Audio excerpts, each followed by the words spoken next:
Buongiorno a tutti, io sono Paolo e oggi farò questo video tutorial sull'utilizzo del nuovo Cressinepto, orologio computer dedicato all'apnea. In questo momento l'orologio sta visualizzando la schermata principale, quella della data e dell'ora. Nell'ultima riga, dove stanno scorrendo i secondi, si possono avere altre informazioni. Premendo un paio di secondi il tasto ESC posso visualizzare il tempo di no-fly. Circa un'ora fa ho concluso una sessione di apnea e quindi sto visualizzando il tempo restante di no-fly. Il tempo di no-fly su Neptune non va in alcun modo a incidere sui calcoli dell'algoritmo, è semplicemente un consiglio, cioè si consiglia di non volare nelle 24 ore successive a una sessione di apnea. Premendo ancora ESC vado a visualizzare il secondo orario. La lettera W, World, vicino al secondo orario, indica proprio che sto visualizzando il fuso orario. Premendo ancora ESC vado a cancellare le informazioni sull'ultima riga. Qual è il vantaggio di questa schermata? Il risparmio ulteriore della batteria, cioè l'orologio, non dovendo refreshare la pagina ogni secondo, va a risparmiare la batteria per circa un 10%. In ogni caso un orologio a bassissimi consumi, con una batteria ad alta capacità, quindi non ci sono problemi di autonomia. Due parole sulla navigazione. L'orologio ha due pulsanti. Premendo brevemente il tasto Cell vado ad avanzare di uno step nei menu. Premendo brevemente il tasto ESC vado a retrocedere di uno step. Il menu è circolare, per cui dopo un certo numero di clic mi troverò nella schermata precedente. Premendo a lungo il tasto Cell vado ad entrare nella funzione. Premendo di nuovo a lungo il tasto Cell vado a convalidare la funzione. La convalida della funzione è sempre accompagnata dal beep di conferma. Premendo a lungo il tasto ESC vado ad uscire dalla funzione. Questa regola è sempre valida sia in superficie che in immersione. Vediamo ora il menu principale. Premendo brevemente il tasto Cell trovo il cronometro, il timer conta la rovescia, il mode set, cioè i modi di funzionamento dell'orologio, il logbook, registratore di immersioni, il dive set, dove vado a settare i parametri relativi all'immersione, quindi allarmi, livelli di protezione, eccetera, poi lo vedremo nei dettagli. Il time set, dove possiamo regolare l'ora, data, seconda ora, sveglia, e il menu di sistema, dove è possibile collegare dispositivi esterni, andare a cambiare l'unità di misura e vedere i dati relativi al numero di serie, eccetera. Premendo ancora vado nella schermata di pre-dive e premendo ancora una volta torno nella schermata principale. L'orologio è sempre pronto all'immersione, ogni 20 secondi il sensore interno controlla il livello di profondità. Ma se voglio che l'orologio sia immediatamente pronto, premendo breve il tasto ESC, l'orologio sarà immediatamente pronto all'immersione, perché in questo caso controllerà ogni mezzo secondo il livello di profondità.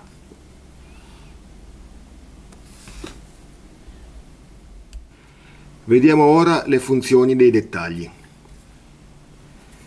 Premendo un paio di secondi il tasto Cell, si entra nella funzione cronometro. In alto a sinistra vedo l'ora locale, in alto a destra le ore del cronometro e in centro i minuti, i secondi e i decimi. Premendo brevemente il tasto Cell vado ad attivare il cronometro. Ripremendo il tasto Cell vado a fermarlo. Premendo brevemente il tasto ESC a cronometro fermo vado ad azzerare. Attivazione. Stop, azzeramento. Il cronometro può funzionare anche in background. L'icona in basso al display indica proprio l'attivazione del cronometro e anche se io esco con il cronometro attivo, l'icona rimane accesa, proprio a indicarmi che il cronometro sta funzionando in background. Rientro nella funzione, fermo il cronometro a 0 ed esco.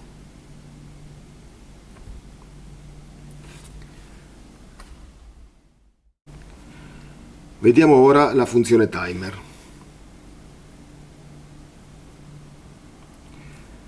Premendo un paio di secondi il tasto Cell entro nella funzione. Ecco, il discorso che abbiamo fatto sulla navigazione è sempre valido, cioè per 2 secondi per entrare nella funzione, 2 secondi per confermare e il click breve per avanzare di uno step. L'orologio in questo momento sta visualizzando in alto a sinistra l'ora corrente, in alto a destra le ore del timer e in centro i minuti e i secondi. Naturalmente il timer con la rovescia va impostato e impostiamolo ad esempio a 30 secondi. Ok, entro nella funzione. Inizierò a lampeggiare le ore, però io devo cambiare i secondi, quindi passo ai minuti, passo ai secondi, entro nella funzione, mi porto a 30,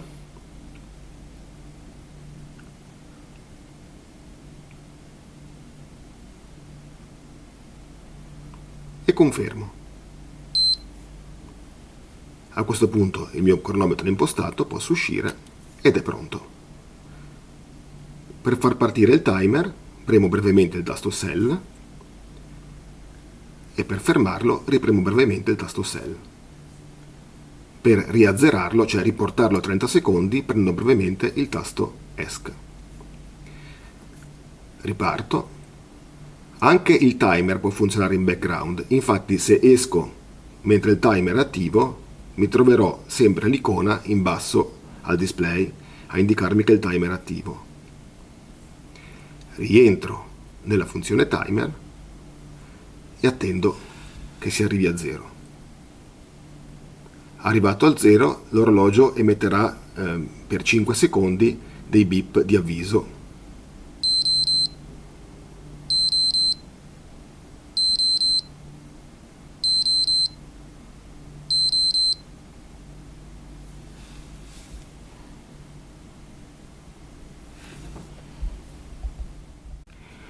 Proseguendo con i menu, vado nella funzione Mode Set, cioè modi di funzionamento dell'orologio. Entro. In questo momento l'orologio è impostato su Free, quindi pronto all'immersione. Posso però disabilitare il sensore portandolo su Off. In questo caso, confermando la funzione, apparirà un lucchetto in alto a sinistra e il lucchetto sarà presente anche nella schermata principale. In questo caso il sensore di pressione dell'orologio è disabilitato, quindi anche in eventuale immersione l'orologio non registrerà alcuna profondità. Questa funzione è comoda per esempio in piscina o per fare snorkeling, dove non voglio che vengano registrate immersioni. In questa modalità l'orologio va anche in economizzazione batteria, perché il sensore, essendo appunto disabilitato, non va a incidere sui consumi. Passiamo ora al logbook, registratore di immersioni. In questo caso l'orologio nel logbook ha registrato 4 immersioni. Nella prima pagina viene sempre visualizzato il totale delle immersioni. Entriamo. La prima immersione che viene visualizzata è l'ultima in ordine di tempo. Il 29 settembre 2020 alle 9:33 è stata iniziata una sessione di apnea. Posso andare anche a scorrere quelle antecedenti: 28 settembre alle 17:59, 28 settembre alle 6, 26 settembre alle 6:37. Torniamo all'ultima.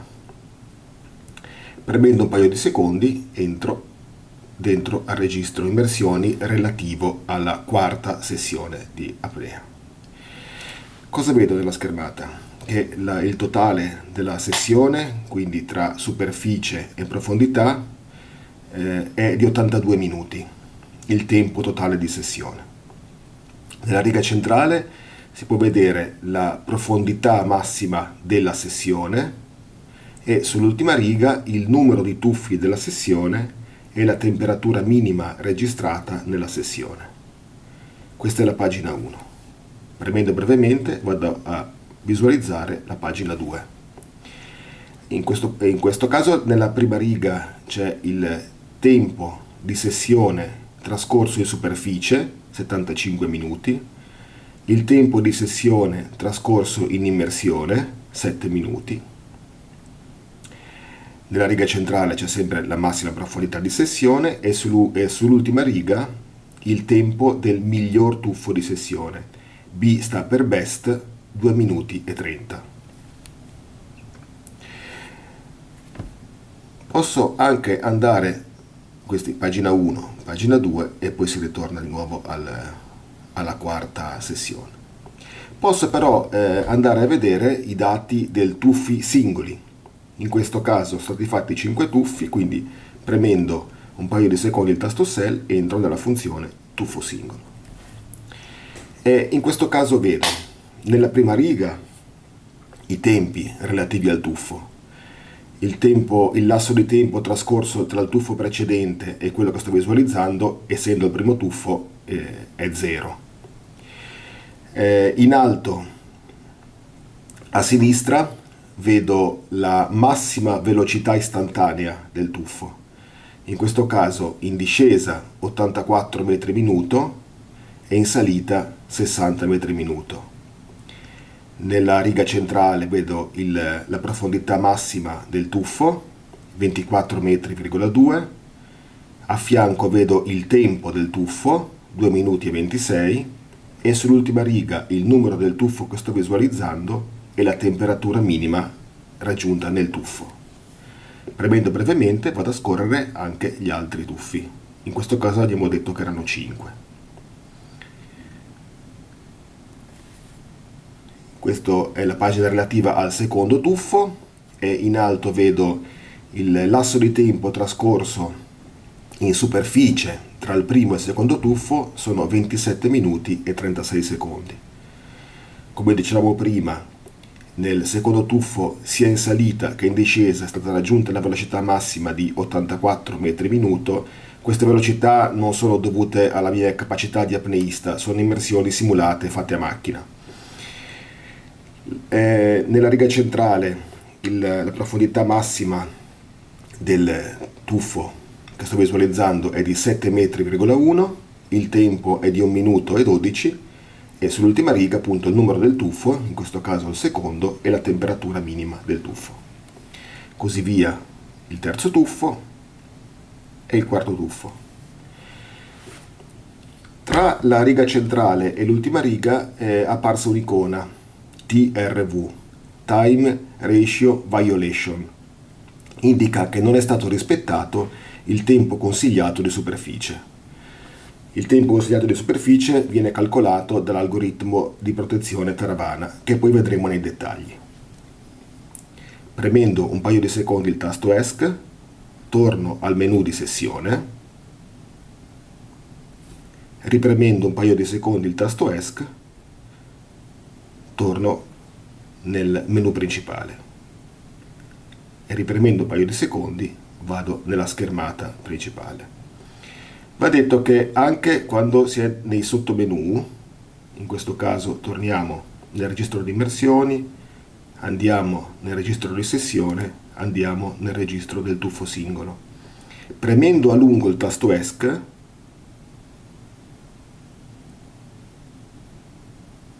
vado direttamente a ritrovarmi al primo livello di menu, cioè all'orario principale, alla schermata principale. Vediamo ora il menu più importante dell'orologio, quello del Dive Set, dove si vanno ad impostare i parametri relativi all'immersione. Ora farò un giro rapido del menu Dive Set, poi andremo a vedere voce per voce nei dettagli e in pratica. Entro. La prima voce che trovo è quella della regolazione dell'algoritmo di protezione Taravana. In questo momento è impostato ad L1, che è anche l'impostazione di default, e entrando posso portarmi fino a 8 livelli. Aumentando i livelli vado ad aumentare via via la conservatività dell'algoritmo. Posso impostarlo anche su off, in questo caso l'orologio non mi darà alcun consiglio sui tempi di recupero. Vado avanti e trovo il Blood Shift.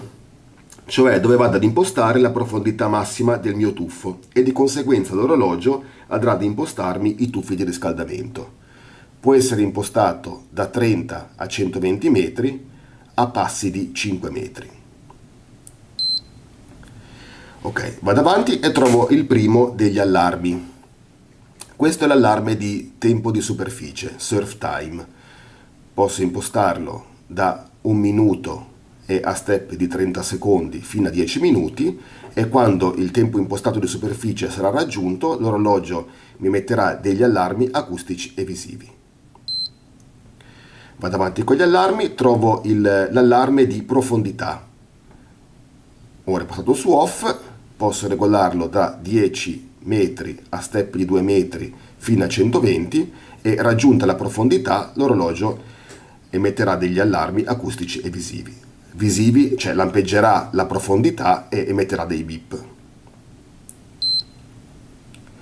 Andiamo avanti, questo è l'allarme di tempo di immersione. Posso impostarlo da 10 secondi fino a 6 minuti a step di 10 secondi e anche qui raggiunta il tempo di immersione inizierà a lampeggiare la visualizzazione del tempo di immersione e l'orologio emetterà dei segnali acustici. Vado avanti con gli allarmi. Questo è l'allarme di step. Entrando posso impostare degli allarmi quando raggiungo la profondità indicata e i suoi multipli. Ad esempio, se lo imposto a 4 metri, raggiunti i 4 metri, gli 8, i 12, i 16 e così via, l'orologio emetterà dei segnali acustici. Vado avanti, questo è l'allarme di idratazione.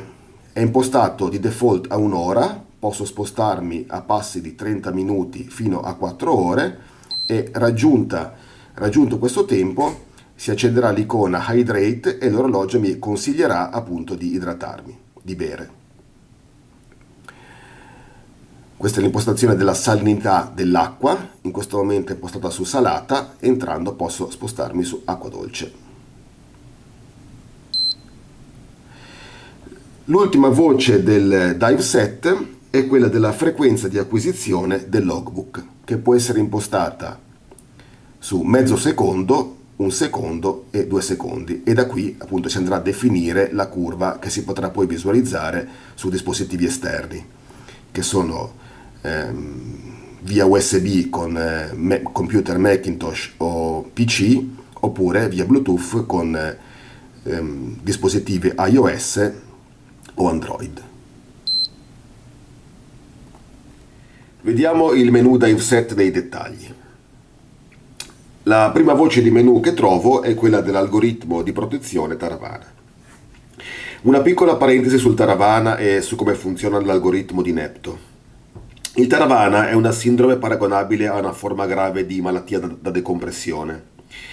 La medicina iperbarica non ha dati certi e non è unanime nel definire le cause scatenanti questo fenomeno. Tantomeno questo video non vuole trattare l'argomento dal punto di vista medico. In ogni caso è stato riconosciuto che sotto certe condizioni il rischio di Taravana aumenta. Ad esempio, con tuffi ripetuti ad alte profondità, tempi di recupero non adeguati, disidratazione, eccetera. L'algoritmo di Nepto, tenendo in considerazione diversi parametri, consiglierà dopo ogni tuffo il tempo di recupero. Fondamentalmente l'algoritmo si basa su 3 fattori: il tempo di immersione, la profondità e la temperatura dell'acqua. I livelli impostabili sono da L1 a L8, con livelli di conservatività dal più basso al più alto. È anche possibile disabilitare l'algoritmo impostando il livello su off. In questo caso l'orologio non darà alcun consiglio sui tempi di recupero. L'impostazione di default è L1, che parte da un rapporto tra superficie ed immersione di 2 a 1 o maggiore, cioè per ogni minuto di immersione l'orologio calcolerà 2 minuti di recupero in superficie, mentre impostando via via sempre di più il livello a L8, ad esempio, l'orologio partirà da un rapporto di 5 a 1. Nel caso di impostazione L1, il rapporto però può diventare anche superiore a 2 su 1, Può aumentare per esempio se il tuffo viene effettuato a profondità elevate o se la temperatura dell'acqua è via via inferiore ai 18 gradi. Lasciamo l'impostazione su L1 e vediamo in pratica. Ok, ho inserito l'orologio all'interno di una piccola camera iperbarica dove potrò facilmente fare delle simulazioni. Come ho già detto, l'orologio è sempre pronto all'immersione perché controlla il livello di profondità ogni 20 secondi, ma se voglio che sia immediatamente pronto, vado sulla schermata di Predive. Inizio l'immersione. Ok, mentre scorre il tempo vado a vedere cosa viene visualizzato sul display. In alto a sinistra, sulla prima riga, viene visualizzata la profondità massima raggiunta nel tuffo, che viene via via aggiornata man mano che scendo in profondità. Sulla parte destra viene visualizzata la velocità istantanea. In questo momento 0 perché sono fermo, ma se mi muovo si accenderà l'icona volta verso il basso nel caso che scenda in profondità o l'icona verso l'alto nel caso di risalita e verrà indicata la velocità istantanea in metri minuto. Sulla riga centrale del display viene visualizzata la profondità istantanea, 7 metri e 1 in questo caso, e sulla parte destra il tempo del tuffo. Sull'ultima riga il numero del tuffo, dip 1 in questo caso, e a fianco la temperatura minima raggiunta nel tuffo. Premendo brevemente uno dei due pulsanti posso visualizzare il tempo di sessione totale, 1 minuto in questo caso, e sull'ultima riga l'ora corrente. Premendo a lungo il tasto Cell vado ad accendere il retroilluminatore. Ok, torno in superficie. Una volta arrivato in superficie mi viene visualizzato sulla prima riga la profondità massima raggiunta nel tuffo precedente. Nella prima riga a destra il tempo del tuffo, 1 minuto e 37, sulla riga centrale il tempo di superficie e sull'ultima il tempo consigliato di recupero.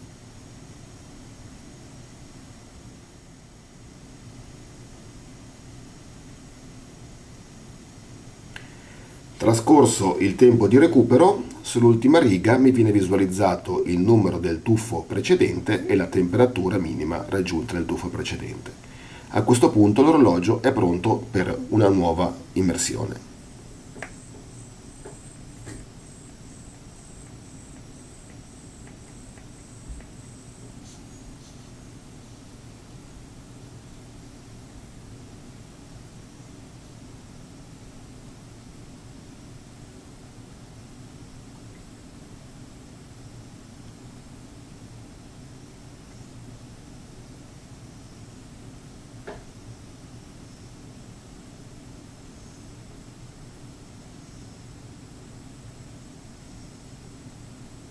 Ritorno in superficie e questa volta mi è stato calcolato un tempo di recupero di circa 1 minuto e 20.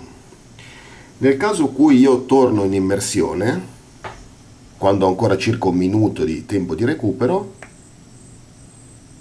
si accenderà un'icona che mi indicherà che ho effettuato una violazione del tempo di recupero. TRV, Time Ratio Violation. In questo caso, quando ritornerò in superficie, mi verrà sommato il tempo di recupero calcolato in questo tuffo, più il tempo restante calcolato nel tuffo precedente.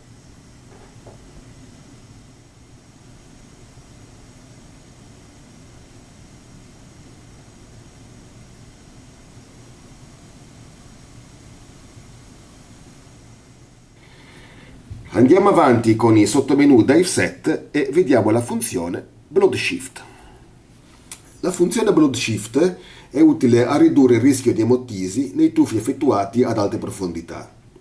Tutti i dati infatti fanno pensare che alla base dell'emotisi vi sia un aumento della pressione nei capillari polmonari, Per questo motivo diversi ricercatori suggeriscono, prima di affrontare un tuffo ad elevate profondità, un lento adattamento alla pressione.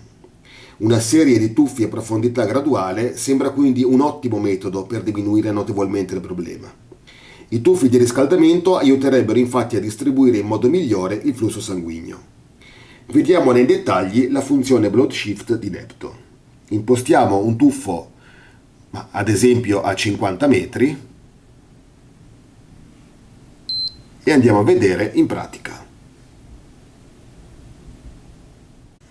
Ok, vado sulla schermata di pre-dive e mi preparo all'immersione. In alto a destra mi viene visualizzata la profondità suggerita per il primo tuffo, 5 metri Blood Shift primo. Vado in immersione, mi porto circa alla profondità suggerita, naturalmente non è necessario che sia esattamente quella perché è semplicemente un suggerimento. Ok, ritorno in superficie e in alto a destra mi viene indicata la profondità del secondo tuffo, 10 metri Blood Shift secondo. Rientro in immersione, ad una profondità di circa 10 metri e risalgo in superficie. Ok, questa volta in alto a destra mi viene indicata la profondità del terzo tuffo di riscaldamento, 25 metri Blood Shift terzo, che guarda caso è proprio la metà della profondità che avevo scelto come traguardo. Ritorno in immersione per effettuare il terzo tuffo suggerito.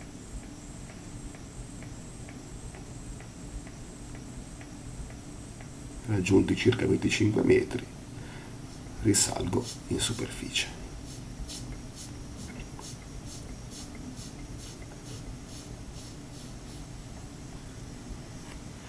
Ok, a questo punto ho eseguito tutti e tre i tuffi di riscaldamento, l'orologio in alto a destra è ritornato ad indicare il tempo di tuffo e quindi sono pronto per raggiungere il tuffo che avevo impostato come traguardo.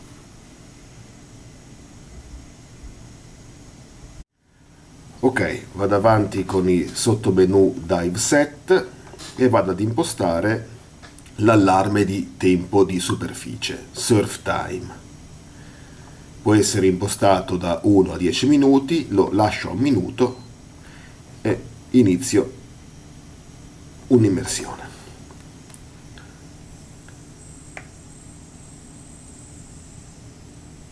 Faccio un tuffo brevissimo e ritorno in superficie.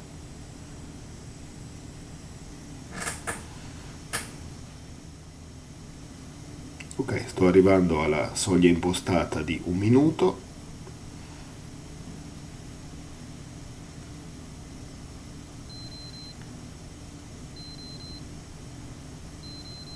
Ecco, superata la soglia impostata, l'orologio emetterà 3 serie di beep e il tempo di superficie inizierà a lampeggiare. Continuerà a lampeggiare fino a che non esco dalla sessione o non disabilito l'allarme.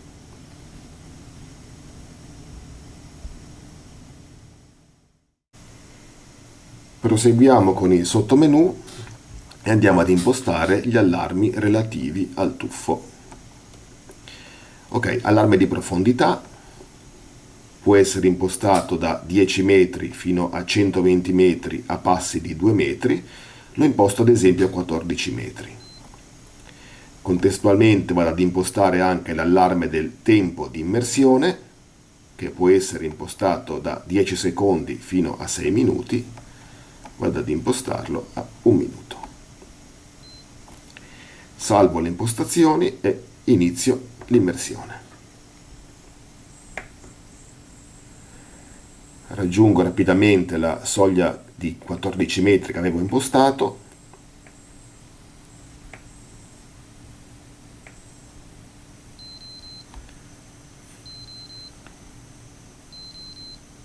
Superata la soglia di allarme, l'orologio emette 3 serie di beep e l'indicazione di profondità inizia a lampeggiare.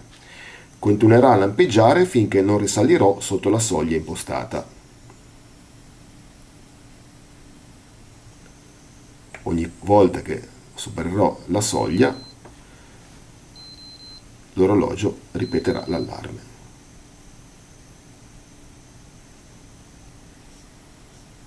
Nel frattempo ci stiamo avvicinando anche alla soglia di allarme del tempo di profondità che avevamo impostato a 1 minuto.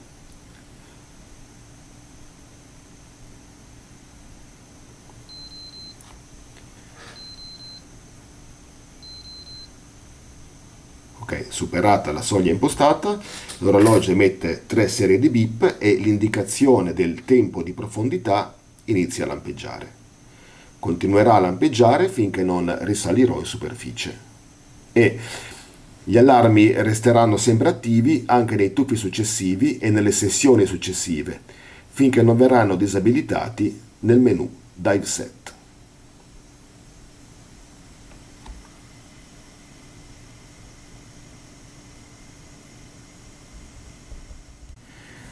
Vado ora ad impostare l'avviso di intervallo di profondità, step. Come avevo già descritto precedentemente, è possibile impostare avvisi sonori a determinate profondità e ai suoi multipli. L'avviso di intervallo di profondità è impostabile da 2 metri a 25 metri, a passi di 1 metro. Lo imposto ad esempio a 5 metri, salvo l'impostazione e inizio l'immersione.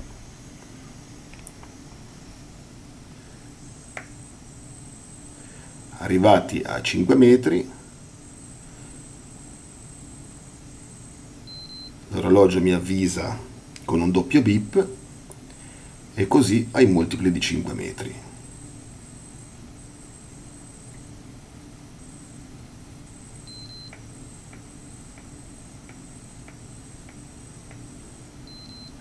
Anche se risalgo e ritorno a superare un multiplo di 5 metri, l'orologio ripete l'avviso.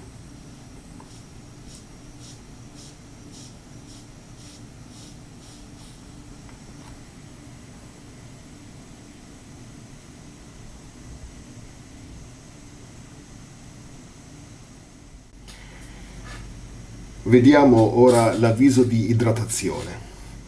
Ho superato i 59 minuti di sessione e avendo lasciato l'avviso di idratazione di default a 1 ora, a breve si dovrebbe accendere la relativa icona di avviso.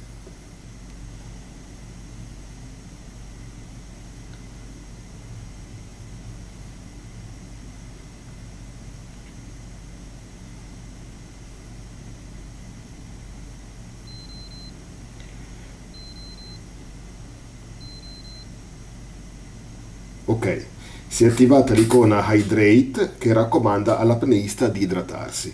Premendo qualsiasi pulsante si spegnerà, l'orologio ricomincerà il conteggio ripetendo l'avviso tra 1 ora.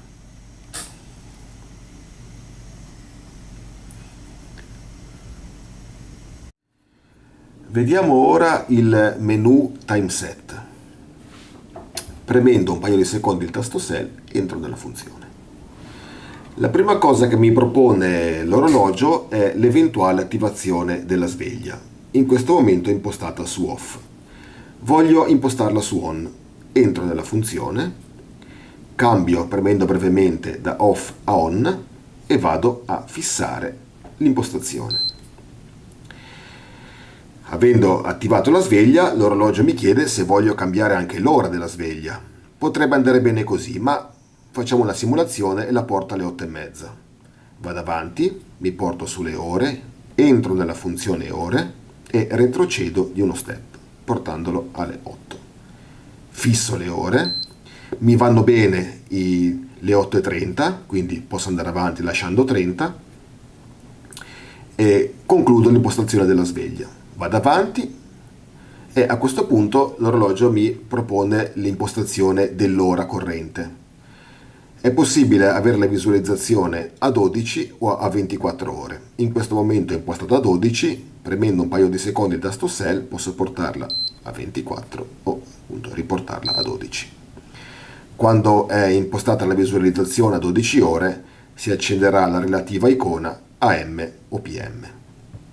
L'ora è giusta, quindi posso tranquillamente andare avanti saltando questa impostazione. Dopo l'impostazione dell'ora c'è l'impostazione della data. Anche la data può essere visualizzata con giorno, mese, day and month, o mese e giorno.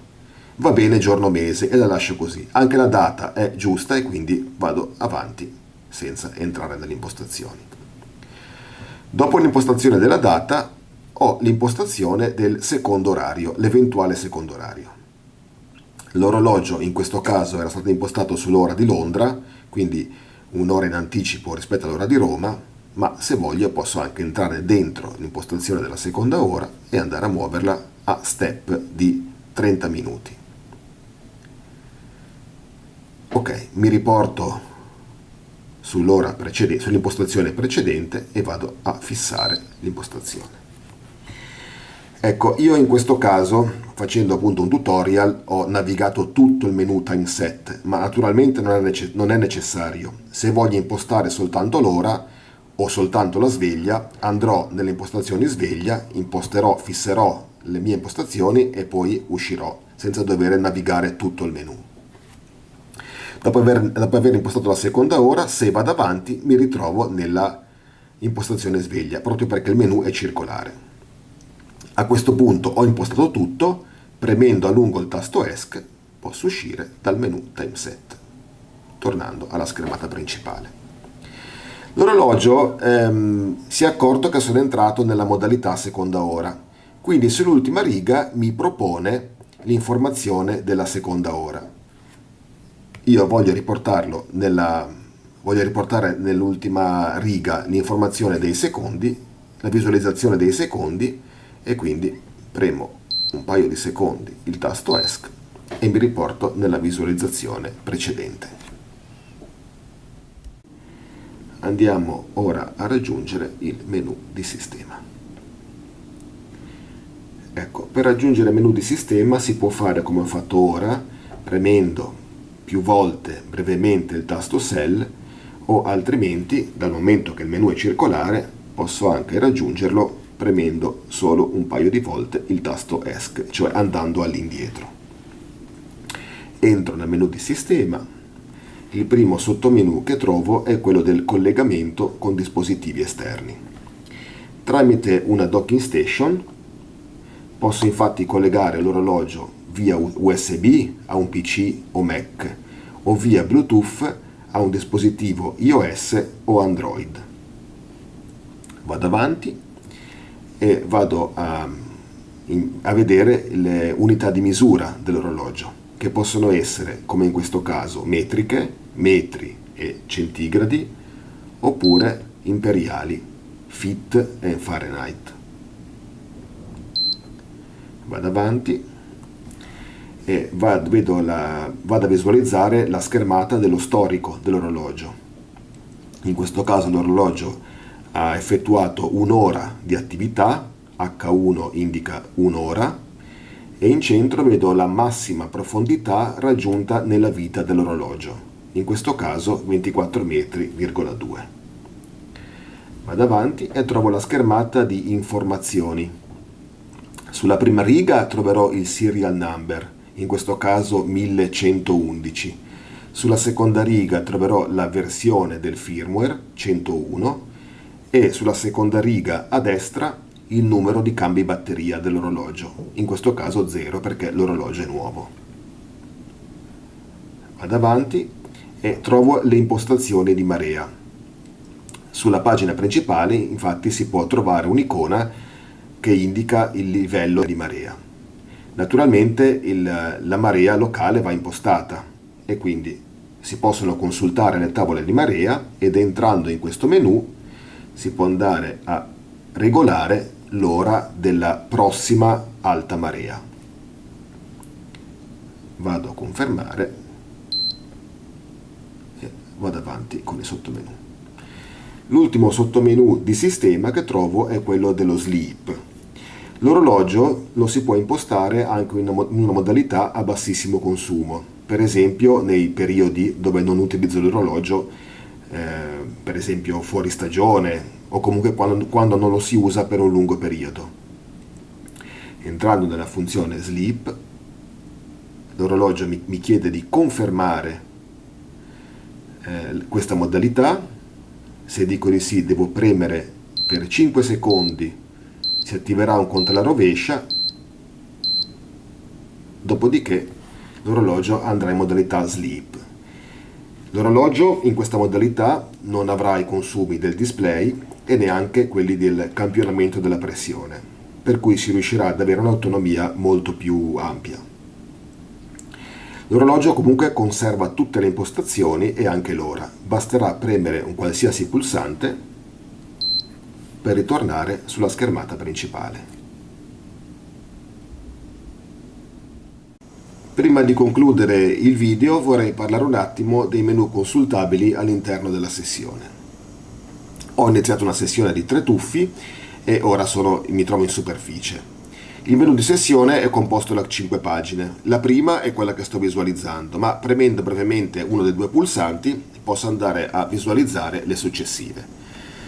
Nella seconda pagina, ad esempio, vedo sulla prima riga il tempo totale di sessione, 18 minuti in questo caso. Nella riga centrale la profondità massima raggiunta all'interno della sessione e sull'ultima riga il numero totale di tuffi e la temperatura minima raggiunta nella sessione. Nella terza pagina vedo in alto a sinistra il rapporto fra immersione e superficie, tempo di immersione e tempo di superficie, 1 a 9 in questo caso, e sulla riga centrale l'ora corrente. Nella quarta pagina posso andare a consultare il logbook relativo ai tuffi effettuati all'interno della sessione. Premendo un paio di secondi posso andare a consultare i dati dei singoli tuffi. Nella quinta pagina ho un dive set ridotto dove posso andare a impostare o a disabilitare l'allarme, ad esempio, di surf time, del tempo di superficie, di profondità, del tempo di immersione e dell'intervallo di profondità.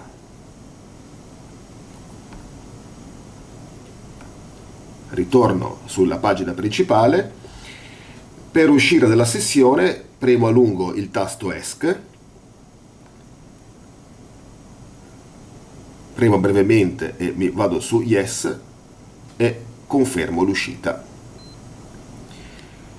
Il tempo massimo di permanenza in superficie è di 1 ora, dopodiché l'orologio uscirà automaticamente dalla sessione. Credo di aver detto tutto, se ci sono domande scrivetele nei commenti. Ciao ciao!